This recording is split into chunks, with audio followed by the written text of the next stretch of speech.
Magandang hapon po mga kababayan! Kayo'y nakikinig dito lamang sa Radyo Migrante.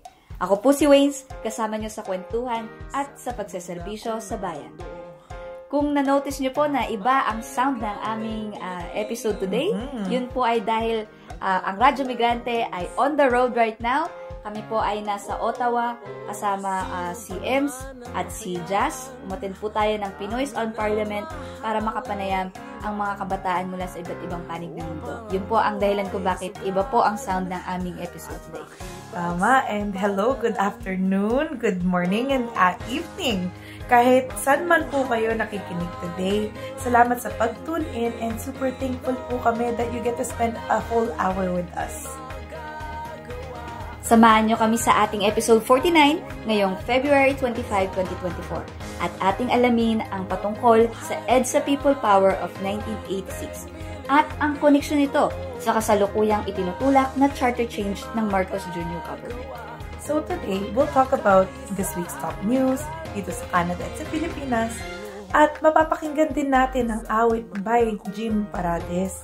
And then, we'll also take back and reflect on our history tungkol the EDSA People Power Revolution that has taken place actually this upcoming week. At syempre, hindi po matatapos ang ating episode kung wala ang Pinoy Tayo segment kung saan mapakikinggan natin ang interview with Chris Sorio, ang Interim Secretary General ng Migrante Canada. And just like what Ems was talking about, ang pag-uusapan natin with Chris Sorio ay ang 38th anniversary ng EDSA People Power. Siyempre, hindi rin makukompleto ang ating episode kung wala ang latest community listings sa GTA. So, napakarami natin pag-uusapan ngayon, no, Ems? Yes. So, tara, let's! Para sa ating top news this week, para sa unang balita, galing sa Pinoy Weekly, 2 tanggol kalikasan, tinangkang arestuhin. Napag-alaman ng kampo ni Jonila Castro at Jed Tamano noong February 20 na may inilabas na mga arrest warrant para sa kanila. Ito ay matapos ang apila ng Office of the Solicitor General o OSG sa Korte Suprema kaugnay ng petisyon sa mga writ of amparo at habeas data. Ang Doña Remedios Trinidad Municipal Trial Court sa Bulacan ang naglabas ng mga warrant noong February 1 para sa kasong grave oral defamation daw. Bago sila arestuhin, nagpiyansa na ang dalawa noong February 21 sa halagang 36,000 pesos. Ayon sa kanila, nagmamadali ang otoridad na ikulong sila. Ang sabi ni Jonila Castro at Jed Tamano, ang arrest warrant ay kaugnay ng kanilang pagtutol sa reklamasyon sa Manila Bay at sa pagbubunyag nila sa pagdukot sa kanila ng militar. Naniniwala ang Karapatan Human Rights Group na may kahina-hinalang aspeto ang mga warrant at nananawagan sila para sa paborableng desisyon sa apela ng OSG sa Court of Appeals. Kinondena naman ng Kalikasan People's Network for the Environment ang pag-issue ng warrant at itinuturing itong pang-aapi sa 2 tagapagtanggol ng kalikasan. At para sa pangalawang balita, ang tugon ng sektor ng akademya at sektor ng simbahan patungkol sa charter change na itinutulak ng Administrasyong Marcos Jr. Mula sa 3 opisyal sa University of the Philippines na sina Student Regent Sofia Jan Trinidad, Faculty Regent Carl Mark Ramota at Staff Regent Marie Teresa Sidlacan Alhambra. Ito po ang sabi nila, quote, "Walang batayang empirikal sa paniniwalang pauunlarin sa makabuluhang paraan ang ekonomiya ng Pilipinas ang pagbubukas sa dayuhang pamumunuhan ng walang malakas na makabayang tuntungan. Mariin nating kinokondena ang makasariling pampulitikang agenda na ito na direktang pakikinabangan ng mga nagtutulak ng tiyatsa, kabilang ang presidente at mga alyado niya sa Kongreso. Dati nang tinututulan ng mga Pilipino ang nakaraang mga tangka na magtiyatsa dahil nangangahulugan mismo ito ng pagpapalawig ng termino ng mga halal sa opisyal." Ayan po ang sinabi ng 3 opisyal mula sa University of the Philippines. Ito naman po ang release na joint statement ng 10 bishops mula sa Catholic Church, United Church of Christ of the Philippines, at Iglesia Filipina Independiente na nirelease nila noong February 14. Quote, "This signature campaign is peddled to be a quote-unquote people's initiative. but now clearly unmasked as being spearheaded by politicians for the main purpose of tinkering with the country's 1987 constitution. This is a sham, as this initiative does not emanate voluntarily from us, nor is it new to us. We also strongly urge the government to pass laws that are pro-people, those that protect and promote the fundamental human rights of every Filipino as stipulated in the preamble of the 1987 Constitution, rather than that of the foreign interest. Indeed, history tells us that behind any administration's move for Chacha lies clear, self-preserving political and economic interests. It seems that this people's initiative was initiated by a few public servants and not truly from the initiative of ordinary citizens. If that is the case, it involves deception and disregard for our true and free participation in the democratic process of our country. Unquote. Ayan po ang joint statement ng 10 bishops, no? Parts lang po ito ng kanilang statement. So kung gusto niyo pong basahin ang kanilang statement, hanapin lang po ito sa online, sa internet. Patuloy po kayong nakikinig sa Radyo Migrante dito sa Toronto's Best Filipino Community Program, Vibe 105. Natunghayan po ninyo ang mga balita at ngayon naman magbalik tanaw tayo sa kasaysayan at kultura ng Pilipinas. Hello po ulit! Ako po si Ems, bringing you today's segment of Ang Ating Kasaysayan. Tara, let's learn more about our history and remind ourselves that history, it's not just information about our past, pero it's also a way na we can learn about ourselves and about our culture and to get to know ourselves as Filipinos. So, we kind of already mentioned na this week is to commemorate the EDSA People Power. So, let's dive in a bit of what that means or what was the EDSA People Power. Kasi itong weekend nito, ginugunita ang 38th anniversary ng EDSA People Power na siyang napabagsak ang diktaturyang Marcos government. So, when we talk about EDSA People Power or the People Power Revolution, ito ay tumutukoy sa mapayapang pag-aalsa ng mga mamayang Pilipino na umabot ng 3 araw from February 23 all the way to February 25 ng taong 1986. So, what happened here was nagtipon ang mga humigit 2 milyong Pilipino, if you don't believe it or not, sa may EDSA or uncommonly known as Epifano de los Santos Avenue sa may Manila. At hindi sila umalis hanggang mapatalsik nila talaga ang diktaturyang Marcos. So, ang hangarin dito ay ng sambayan ng Pilipino ay magkaroon ng demokrasya sa Pilipinas at itigil ang maharas na paghahari ng diktatura. Although ang pinakilala or recognized na rally ay yung ginanap sa Manila, there was many rallies din sa ibang malaking lungsod ng mga probinsya sa kanayunan at pinuntahan ng mga libong-libong Pilipino, no? So, ang EDSA People Power ay isang makasaysayang pag-aalsa ng nagkaisang masang Pilipino mula sa iba't ibang sektor, no? Sa Tagalog, this is what they call himagsikan ng lakas ng bayan. Ito ay nagsilbing inspirasyon para sa ibang mga bansa na tumindig at makibakalaban sa mga mapaaping estado. At matindi ang selebrasyon ng mga Pilipino nang mapalayas na nila ang buong pamilya ng Marcos Sr. sa Malacanang. Ang mga Marcoses buong pamilya itinakas ng 4 na US helicopters, no? If you can believe that, 4 na helicopters. Subalit, no, ang EDSA People Power Revolution ay hindi nagresulta sa tunay na pagbabago ng Pilipinas.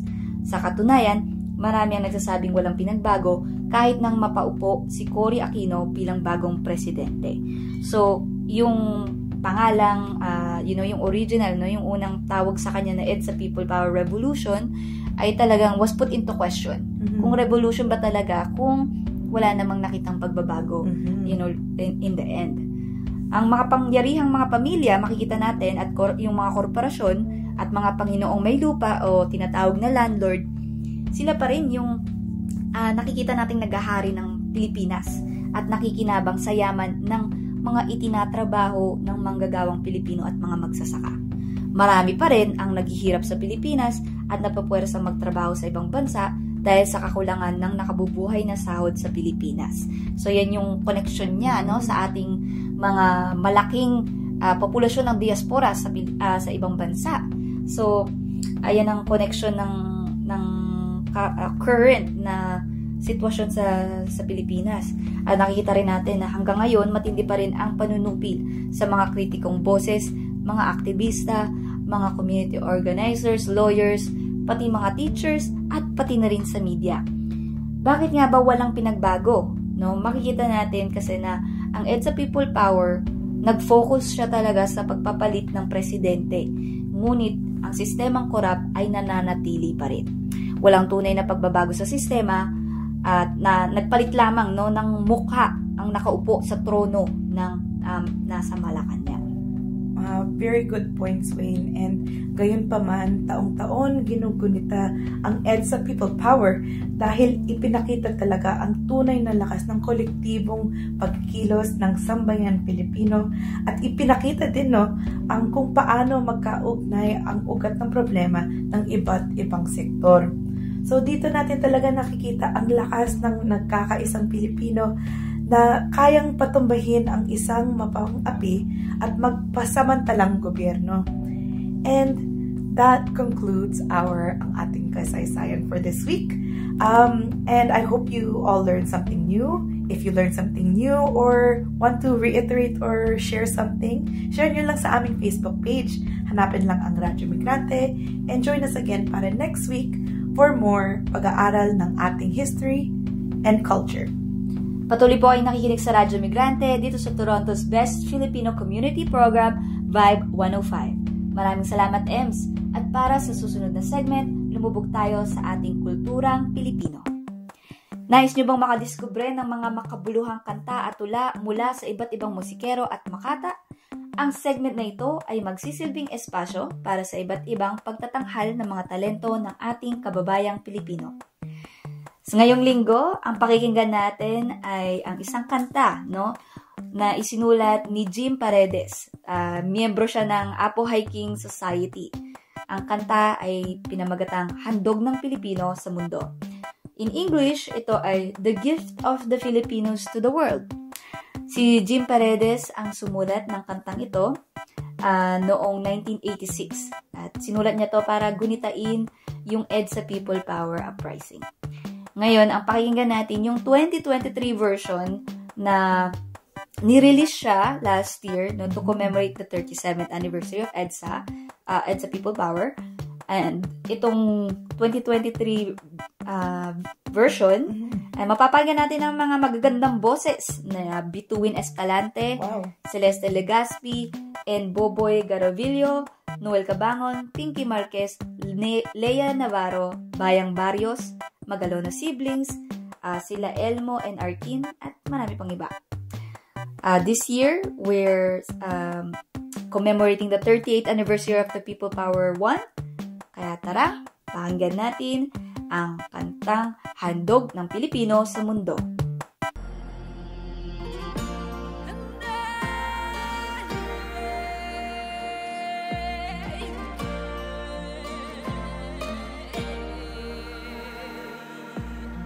Di na ako papayag, mawala ka muli. Di na ako papayag na muling mabawi. Ating kalayaan kay tagal na nating mithi. Di na papayag ang mabawi muli. Magkakapit-bisig, libong-libong tao. Kay sarap palang maging Pilipino. Sama-sama iisa ang adhikain. Kailanman di na paaalipin. Handog ng Pilipino sa mundo. Mapayapa para ang pagbabago. Katotohanan, kalayaan, katarungan ay kaya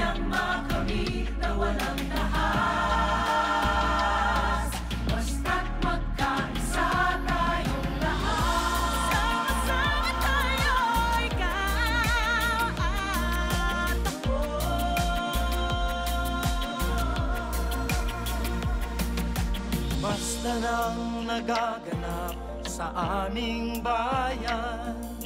Magkasama ng mahirap at mayaman. Kapit bisig, madre, pari at sundalo. Naging langit itong bahagi ng mundo. Huwag muling payagang umira lang dilim.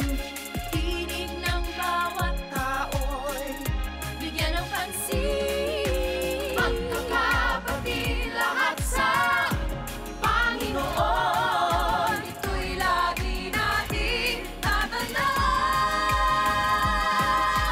Huwag na nating kalimutan. Tignan at pagmasdan ang nagaganap sa ating bayan. Ang layunan ng mahihirap sa mayayaman. Tinig ng mga tao na bigyan ba ng pansin? Di ba natin mahahanap ang liwanag sa dilim? Di ako papayag, maniig ang dilim. Di ako natinig na ingay na sinungaling. Kalayaan, katanungan, katotohanan, ito ang laban ko.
Ayan, what did you think of the song, mga karadmig?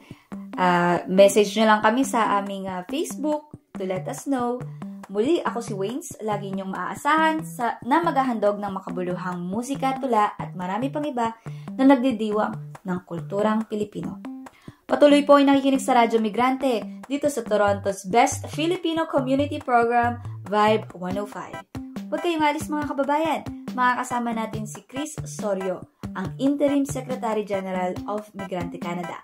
Mag-uusap tayo tungkol sa EDSA People Power at ang koneksyon nito sa charter change na kasalukuyang itinutulak ng Marcos government. Mapapakinggan po natin yan after the break.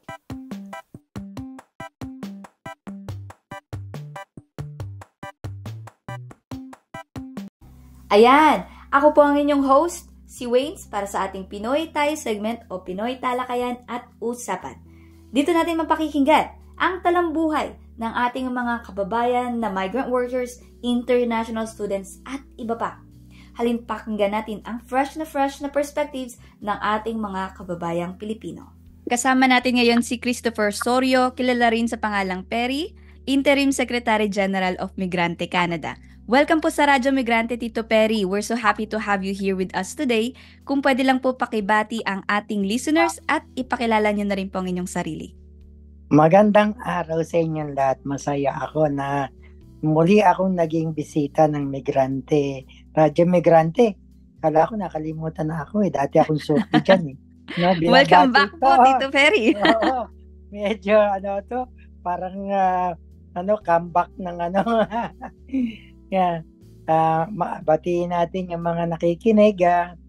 Magandang araw po sa inyong lahat at sana ay medyo mainit ang inyong pakiramdam sa ating pag-uusapan ngayon dahil talaga nakakainit at nakakagat yung ating pag-uusapan.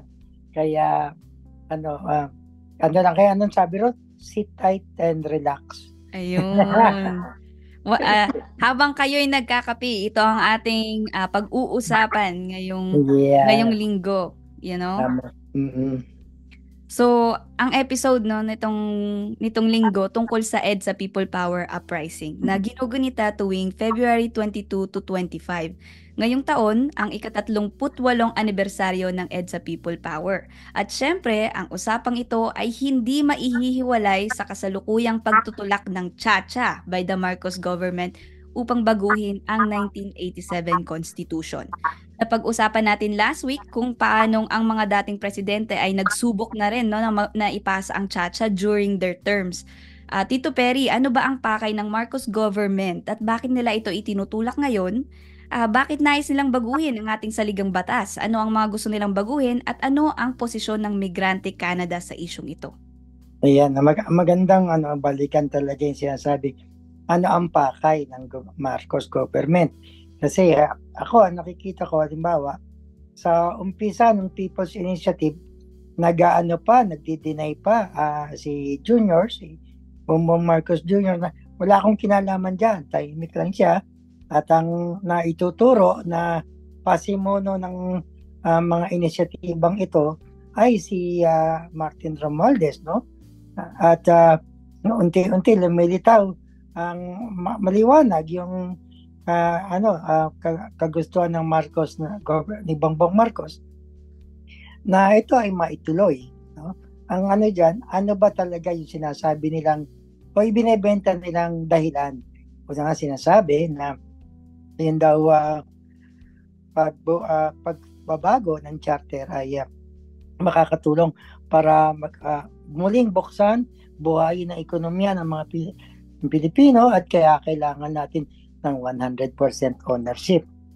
No, isang araw nga, nakikinig ako dito sa news nung tinaas, yung nagkaroon ng parang naipasa yung batas sa pagtaas ng sahod sa Pilipinas ng 100% ng 100 pesos at sinasabi ng mga kongresista, isipin nyo, kung tayo ay ang mga kumpanyang ito ay pag-aari ng dayuhan, mas mataas pa ang sahod. Wow, sabi ko talaga rin naman isiningit pa nila itong pagbebenta nung para ipakita ang kahalagaan ng charter change. Sa halagang 100 piso na dagdag sahod ay sinasabing mas magiging maganda pa kung kayo ay ang mga magme-may-ari ng ating mga kumpanya o kayo ay nagtatrabaho sa mga foreign-owned corporation. Ano ba yung karanasan natin sa pag-aari ng mga dayuhan? Hindi naman bago sa atin, ang Pilipinas sa mahabang panahon ay malakolonyal, malapyudal, malakolonyal dahil patuloy yung pag-ahari ng mga dayuhan na nagmamanifesto sa mga batas, sa mga kanilang pamamalakad, at saka siyempre yung presensya ng mga Enhanced Defense Cooperative Agreements. Kaya ang sinasabi nila na ang pagme-may-ari, ang 100% ownership ng mga dayuhang korporasyon at pamahalaan na sasaklaw sa public services, sa media, sa education institutions ay makakabuti sa Pilipinas. Paano nangyari yun na ang ating bayan na sinasabi nating malaya ay patatakbuhin na ng mga dayuhan? Diba? Ibig sabihin, walang kakayahan ang ating gobyerno para bigyan ng maayos na kabuhayan ng mga tao. At nakikita ko rin yung dito pumapasok yung ano talaga yung motibo nila. Sinasabi na limitado lamang daw yung charter change sa usapin na economic reforms. Pero sabi nga ng mga kritiko at saka maraming tumututol sa charter change na once na binuksan na ito, pinag-usapan na ang pagbabago ng 1987 Constitution, ay wala nang pipigil kahit kanino man sa mga mambabatas para idagdag na yung kanilang motibo na pahabain yung kanilang termino, ipagpatuloy yung political dynasty. Dahil kagaya nga ng binanggit ninyo sa mga nakaraang programa, lahat halos ng pamahalaan pagkatapos ni Cory Aquino ay naglayon mula kay Fidel Ramos hanggang kay ngayon kay Bongbong Marcos ay palaging ina-agenda ang charter change, no? So talagang nakakabahala yan at kami sa Migrante Canada syempre tinututulan yan. Dahil una nakikita namin na lalo nang aalis ang mga mamamayan natin dahil walang trabaho maliwanag na bakit nag-i-invest sa mga dayon kasi mas madali tayo mapagsamantalahan, di ba? Yung kanilang investment naman hindi nag-translate sa isang maayos na kabuhayan sa atin, kundi nakikita ko pa lalo na kung sinasabi nila na kaya magtrabaho kayo sa mga dayuhang korporasyon o kaya mabuting pag-aari yan ng mga dayuhang korporasyon. Ibig sabihin, papatayin nito yung mga maliit na negosyante.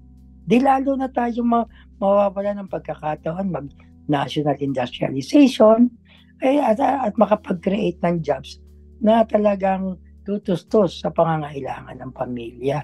Sinasabi rin na para ang buhay ay hindi maging mahirap, 4 kayo magtrabaho, wag ang 2. Ang sagot dun 4, hindi lang 4 ang nagtatrabaho sa mga pamilya natin. Pati yung nasa labas ng Pilipinas na mga kamag-anak ay nagtatrabaho para sa mga pamilya na yan. No, so yun ang malaking nakakabahala na ito ay talagang gagamitin. Kaya mariin ang pagtutol, hindi lamang ng migrante. Nakikita natin sa mga sinusubaybayan nating development sa Pilipinas, yung paglawak ng oposisyon na tumutudiksa at talagang nag-i-express ng pagkabahala at pagprotesta sa patuloy na charter change. At mukhang ipipilit ito ng mga ng Marcos government, no? Para ito ay maipasok sa isang plebisito na alam natin kokontrolin din nila resulta. Isa sa nakita ko na isang malaking nabahala ako, no? Binigyan nila ng mahigit na ilang bilyong piso ang COMELEC para sa referendum o paghahanda sa People's Initiative. Pero tayong mga migrante o yung mga Pilipinong nasa labas ng Pilipinas, balikan natin yung ating overseas absentee voting. Walang budget na idinagdag dito.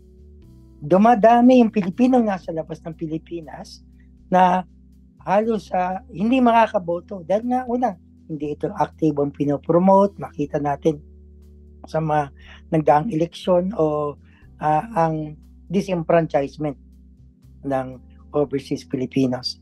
So, doon tayo dapat mabahala dahil yung ating boses, hindi tayo bahagi ng plebisito, no?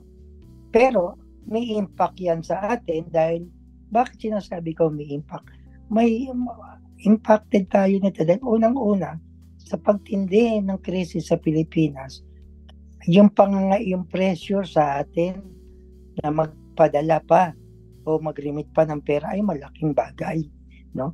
Bukod doon, talagang ang paglisan ng mga Pilipino ay hindi na paisa-isa. Pamilya na yung lumilisan. Nakita natin yan doon sa International Student Program, na hindi lamang yung estudyante ang aalis, dala niya na yung anak at asawa niya. So, ano ibig sabihin nun? Nakikita nila na hindi sasapat na sila ay nasa abroad lang. Kailangan nilang dalhin na yung pamilya nila para magkaroon ng maayos na kabuhayan o buhay sa labas ng Pilipinas. Nagpapakita wala na silang tiwala sa sino mang pamahalaan. Kaya yung malawakang paglisan sa iba't ibang forma ng pag-alis, di pa sa bansa sa pamamagitan ng mga iba't ibang immigration program ng hindi lamang ng Canada, iba't ibang bansa rin ay naglulunsad ng ganyan at paboritong target group ay ang Pilipino, no? Kanilang siyempre kilala yung ating mahusay na pagtugon at sipag sa mga trabaho at yung sabi nga tahimik, hindi magreklamo, no, ganyan. Kaya yun yung isang nakakabahala dahil nakikita natin sa migrante na sabi nga natin ang kailangan ng Pilipinas, ang dapat atupagin ng Kongreso at ng lahat at ng Senado ay una, yung kabuhayan, i-address ang kabuhayan. Hindi lamang sapat na 100 pisong ang ipasang panukalang batas, kundi ayusin din yung mga presyo. No? Magkaroon ng trabaho na makakabuhay ng pamilya, hindi yung talaga nakakapahirap sa pamilya na kahit magtrabaho hindi sasapat. Kontrolin ang corruption, no? Yun yung mga at ipaglaban yung ating soberenya. Yun yung dapat na ginagawa ng ating mambabatas, hindi ibenta yung ating bansa, yung ating mga natural resources at panatiliin pa yung kanilang political dynasty na patuloy na nag-exploit at nagpapahirap sa ating mga kababayan. Mm-hmm. And Tito Pere, although nakonekta mo na rin siya, no, kung paano niya naapektuhan yung mga trabaho sa Pilipinas at yung patuloy na sapilitang pag-alis ng mga manggagawa para magtrabaho sa ibang bansa. Marahil marami pa rin tayong mga kababayan, no, na nasa abroad na siguro may magtatanong, bakit nga ba kailangan pa natin makialam kung nandito na tayo sa ibang bansa? Bilang isang migrante, bakit nga ba importante na aware pa rin ang mga kababayan natin patungkol dito sa Chacha na itinutulak? Yeah, I think umpisahan natin sa ano ba yung talagang gustong baguhin itong 1987 Constitution na ito ay produkto ng pagpabagsak ng Marcos Sr. regime. Itong Constitution ng 1987 ay naglalaman ng una yung mas malakas na proteksyon sa human rights. Sabi nga ng mga gumawa nito, meron itong provision na talagang siguraduhin hindi magiging kumpleto o ganap yung paghahari o may-ari ng mga dayuhang korporasyon at yung party list system nandiyan, no, inabuso at binalahura ng mga politiko. Tapos yung ating di ba, sa sovereignty, nandiyan yung issue ng military bases, di ba? So, kaya lahat ng mga nagdaang pangulo o lahat ng administrasyon ay naghahangad baguhin to na paulit-ulit matingkad na dalawang bagay yung lumalabas. Yun nga, yung sinasabing economic reforms na pagbubuka sa dayuhan na nakita natin, dami nang batas na ginawa nila para ariin yung mga Public Services Act, di ba? Pati pagpapatakbo ng airport ay meron ng batas na ginawa sila. Yung ating Mining Act, no? Kaya lahat ay halos na ginagawa na nila nang hindi nila binabago yung konstitusyon. So, ginagamit nilang panakip o panlansi sa mga kamayan ang sinasabi economic reforms para sabihin lang dito giginawa ang buhay natin. Pero alam natin na kasabay ng kanilang pagbebenta ng Pilipinas sa mga dayuhan interest ay ang malagim at madilim na motibo ng mga politiko na iloklok ang sarili nila at patagalin yung kanilang mga termino at talagang wag mawasak yung mga political dynasty, no? Kaya ating pinapakita na ito yung 1987 Constitution ay talagang tinatarget. Pero, tapos halimbawa sa kalagayan naman ni Bongbong Marcos Jr., ang charter change, kung ito ay magaganap sa kanyang panunungkulan bilang Pangulo, ay magkukumpleto na tinatawag nating historical revisionism. Dahil hanggat ito ang batas na nangingibabaw sa ating bayan, ito ay palagi magpapaalala ng pagbagsak ng kanyang ama, ng diktadura ni Marcos Sr., na kung saan ang kanilang buong pamilya ay napalaya sa Malacanang at nawala sila na ilang taon. Bumalik sila. Nakabalik sila sa isang napakalungkot na pangyayari sa ating kasaysayan na alam natin dinaya ang mamamayan sa eleksyon para sila ay muling makabalik ang kanilang pamilya. Kaya kailangan natin itong mariing tutulan. Hindi natin kailangan mapayagan to, at kaya gano'n na lamang yung pangamba ng mga tao, kaya ganun katinding pagtutol.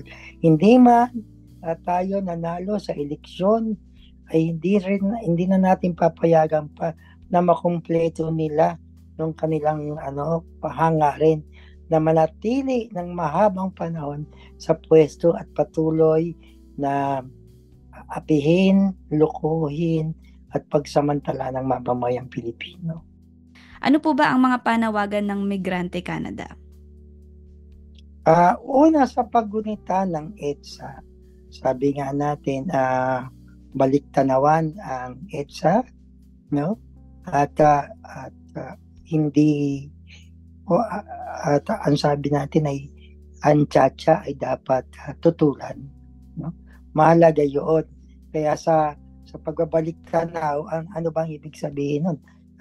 Balikan kung bakit natanggal, bakit pinaalis at pinalayas ang mga Marcoses. Ito kasi yung pinakamahalaga na lesson o paalala sa atin ng EDSA na dapat natin actually tawaging people power, dahil ito ay hindi lamang limitado sa lansangan ng EDSA. Kahit sa mga iba't ibang probinsya ay nagkaroon ng mga pagkilos na naging bahagi nitong paglalansag ng diktadura. At ayaw rin natin malimutan na ang bayan, ang National Democratic Movement, ay malaking bahagi ng mahabang paglaban sa diktadura. Hindi malilimutan yung sakripisyo at tapang ng mga mamamayan at mga aktivistang tumindig sa ilalim ng diktadura para unti-unting mamulat yung ating mga mamamayan na kailangan natin lumaban. Kaya hindi rin dapat tignan ang EDSA na ito ilang araw lamang na pagkilos. Ito ay mahabang panahong paglaban ng mamamayang Pilipino. Bahagi nito ang National Democratic Movement para i-expose o ilantad ang diktadura ng US Marcos, tutulan siya at isulong yung isang pambansang demokratikong pagbabago na makakatulong para ang ating buhay at kabuhayan ay para sa lahat at hindi para sa ilan. Sabi nga natin sa migrante, system change, not charter change. Ang kailangan ay address yung ugat kung bakit naghihirap ang mga Pilipino, hindi yung baguhin yung konstitusyon. Ang kailangan ay address yung ugat kung bakit naghihirap ang mga Pilipino, hindi yung baguhin yung konstitusyon. No? So, yun ang ating kuhan. Kaya gamitin natin dapat itong paggunita na ito para ipaalala bakit mayaman ang Pilipinas, bakit ito ay ang naghihirap ang mamamayan ito. I-address yung root cause ng armed conflict. Muling ibalik yung usaping pangkapayapaan na tinututulan ng Armed Forces of the Philippines. Kapag sinasabi natin system change, ibig sabihin natin kailangan ng buong pagbabago sa lipunan, yung pagbabago sa mala-kolonyal, mala-feudal, i-address yung kawalan ng national industrialization at yung kawalan ng abilidad ng mga magsasaka na mag-ari ng lupang sinasaka nila, isulong isang usaping kapayapaan nakabatay sa hustisya. I think yun ang kailangan natin gawin kaysa magtsatsa. Ayan. System change, hindi charter change. Ayan po si Christopher Sorio, Interim Secretary General of Migrante Canada. Maraming salamat po, Tito Perry. Maraming salamat sa Radyo Migrante at sana maging suki rin ako ulit. Siyempre. Sige, anytime. Maraming salamat sa inyo at more power to Radyo Migrante at sa mga nakikinig sa kanya. Maraming salamat sa patuloy na pagsubaybay at maraming salamat din kay Chris Osorio of Migrante Canada. Nakikinig kayo dito lamang sa Radyo Migrante ng Vibe 105.5 FM. At syempre, to stay updated sa happenings sa ating community, narito ang mga events and announcements. Number 1, ngayon araw na ito at February 25 mula from 4 to 7 p.m., mayroong presentation ng Anak Bayan Toronto at ang Canada-Philippine Solidarity Organization tungkol sa 38th anniversary of EDSA People Power at Charter Change. Gaganapin to sa Sea Center at Regent Park. So if you're interested at nabiting kayo sa kasaysayan namin, mag-register lang online by visiting Anak Bayan Toronto. Number 2, sa March 3rd naman, halina't sumali sa online workshop on Women's in Defense of People's Struggle at 10 a.m. Pacific Time. Ito ang isang event na gunitain natin ang International Women's Day. This will be facilitated by the International League of People's Struggle and the International Women's Alliance in Canada. Para may makakwentuhan tayo with women who have led the struggle against imperialism and for true liberation. So, if you want to register, visit ILPS Canada. And number 3, and our last community announcement for this week. Mayroon Migrant Spring Rallies organized by Migrants' Rights Network na gaganapin mula from March 16 to 17, 2024 all across the country. Pero dito sa Toronto, mayroong magaganap na rally sa March 16 at 12 p.m. at Christie Pitts Park. So if you're interested and you want to know more about the information about the rally, visit Migrant Rights Canada or visit migrantrights.ca closer to the date for more details. Ayon. At dito nagtatapos ang isa na namang makabuluhang episode ng Radyo Migrante. Ipagpapatuloy natin ito next week kung saan pag-uusapan natin ang International Women's Day o International Working Women's Day. I cannot wait for next week. Kami muli po si Ems at si Waynes para ihandog ang news, history, kultura at kwentuhan para sa inyo. So, uulitin ko. Sa tulong ng mga kababayan natin na bumubuo ng Radyo Migrante, kay Chris Sorio ng Migrante Canada, kay Carl Ramirez para sa kanyang kantang Migranteng Pilipino, at higit sa lahat, sa inyo pong mga nakikinig sa Radyo Migrante tuwing linggo mula 1:00 hanggang 2:00 ng hapon. Maraming salamat po. At hanggang sa susunod mga kababayan, muli, mabuhay po kayo at mabuhay ang Bayang Pilipinas!